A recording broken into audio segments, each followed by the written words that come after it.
جب سے میں نے شعور کی آنکھ کھولی، میں غامدی صاحب کو پی ٹی وی پر دیکھ رہا ہوں، پھر جیو، پھر دنیا اور تمام چیزیں، اور اب یوٹیوب. میں سنسیریلی پوچھ رہا ہوں، آپ کو لگتا ہے کہ آپ کے تمام نیریٹو میں یا اس کوشش میں کوئی کمی رہ گئی کہ میجورٹی آپ کی رائے سے ایگری نہیں کرتی؟ میرا خیال ہے اگر آپ اس کو محض اسی پیمانے کی بنیاد پہ پوچھنا چاہتے ہیں تو میجورٹی کا اس طرف نہ آنا خود اس چیز کی نشانی ہے کہ اس نقطہ نظر میں بہت قوت اور بہت جان ہے. اس لیے کہ میجورٹی جو ہے وہ سوچنے سمجھنے کے اوپر کسی نقطہ نظر کو اپناتی نہیں ہے. اس طرح ابتدا میں نے یہ بات عرض کی تھی کہ میجورٹی کے اندر نظریاتی لوگ، چیزوں کو علم کی سطح پر، تدبر کی سطح پر اختیار کرنے والے لوگ، یہ بہت قلیل تعداد ہوتی ہے، بہت چھوٹی تعداد ہوتی ہے. میجورٹی فالوورز پہ مبنی ہوتی ہے.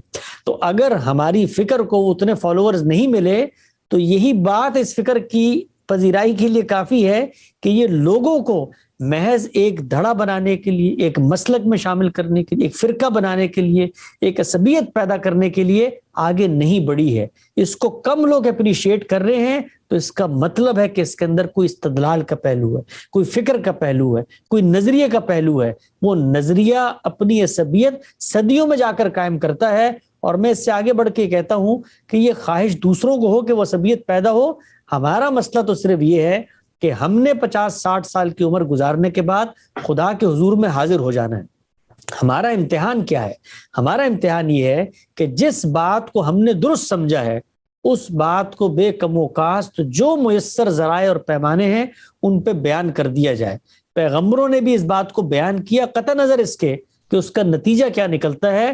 نتیجے کے لیے ہمیں متفکر ہونے کی ضرورت کیا ہے؟ اللہ تعالیٰ کی دنیا ہے، ارادے اختیار کی آزادی پہ بنائی ہے. قیامت کے دن حساب و کتاب ہوگا، علم کا بھی ہوگا، عمل کا بھی ہوگا. اللہ کے حضور لوگ پیش ہوں گے، پوچھ لیں گے ہم نے یہ کون سا اسلامی انقلاب نافذ کرنا ہے کہ ہمیں بندوں کی ضرورت ہے اور اس کے ذریعے ہمیں اتنی بڑی عصبیت حاصل ہو جائے گی. ایک بندہ بھی بات نہ سنے.